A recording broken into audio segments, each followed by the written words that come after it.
Hello दोस्तों, आज की हमारी कहानी है बुढ़ापा। कहानी अच्छी लगे तो लाइक ज़रूर कीजिएगा।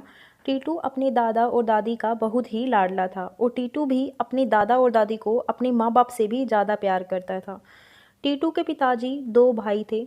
दोनों ने अपनी अलग अलग गृहस्थी बसा रखी थी और आराम से चला रहे थे। टीटू के दादा और दादी टीटू के साथ ही रहते थे। टीटू के पापा दादा दादी के छोटे बेटे थे। शाम का समय था। टीटू की माँ रसोई में खाना बना रही थी। तभी उसने टीटू को आवाज़ लगाई, बेटा टीटू कहाँ हो? टीटू ने जवाब दिया, जी मैं आ रहा हूँ। पास आकर टीटू बोला, क्या बात है माँ, क्यों बुला रही थी? तो माँ, खाना तैयार है, दादी से बोलो दादाजी के लिए खाना ले जाए और वह भी खा ले आकर। तो टीटू बोला, माँ आप खाना परोस दो, मैं दे आऊँगा। क्यों दादी जी को परेशान करोगी? माँ ने टीटू की तरफ देखते हुए मुस्कुरा कर कहा, बहुत दर्द है दादी का। तो टीटू ने हंसकर जवाब दिया, क्यों नहीं होना चाहिए?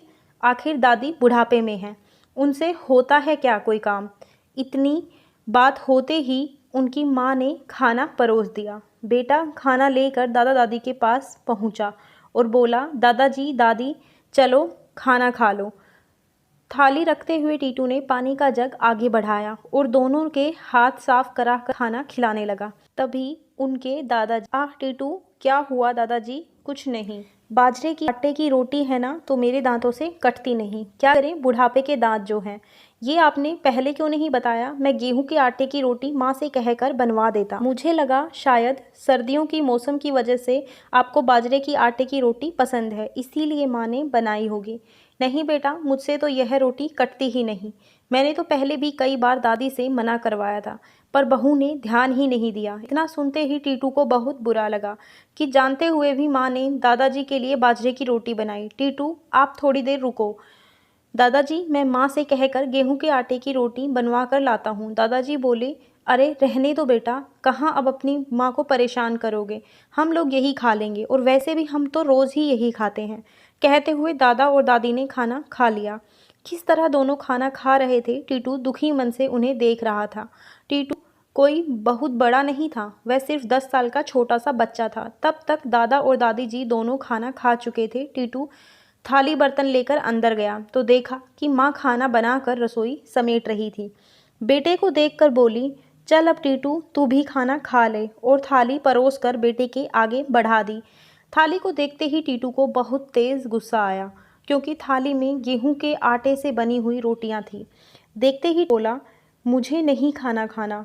माँ बोली, अरे क्यों नहीं खाना?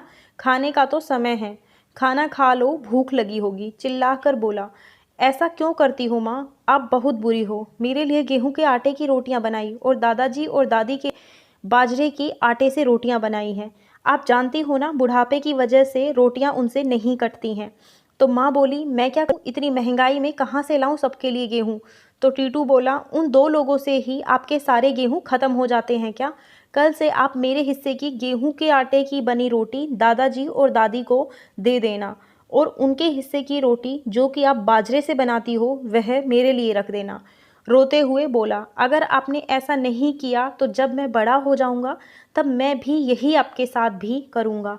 पापा तो दो भाई हैं, दादाजी और दादी जी को यहाँ नहीं सही पर ताऊ जी के यहाँ तो अच्छे से खाने को मिल ही जाएगा। पर आप क्या करोगी? मैं आपके लिए तो अकेला ही बेटा हूँ, फिर आप कहाँ जाओगे? बेटे की बात सुनकर मानो टीटू की माँ को जोर का झटका सा लगा। आखिर मेरे 10 साल के बच्चे में इतनी समझ कहाँ से आ गई? इसने तो मेरी आंखें ही खोल दी। आंखों पर पड़ी बेवकूफ़ी की पट्टी हटा दी। वह टीटू को अपने सीने से लगाते हुए बोली, बेटा मुझसे बहुत बड़ी गलती हो गई, मुझे माफ़ कर दो। कल सुबह से मैं माताजी और पिताजी को जो खाएंगे वही बनाकर उन्हें दूंगी। मुझे माफ़ कर देना बेटा। कहते हुए वह अपने किए पर बहुत शर्मिंदा हुई और शर्म की वजह से मानो उसकी नज़रें नीचे से ऊपर टीटू की तरफ भी नहीं उठ पा रही थी, क्योंकि उसे एहसास हो गया था कि वह कितना गलत कर रही थी।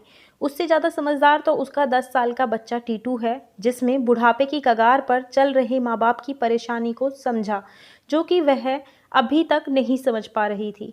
धन्यवाद दोस्तों, कहानी अच्छी लगी हो तो लाइक कर दीजिए, ज़्यादा से ज़्यादा शेयर कीजिए, चैनल को सब्सक्राइब कर लीजिए, अपनी राय कमेंट सेक्शन में ज़रूर बताइए।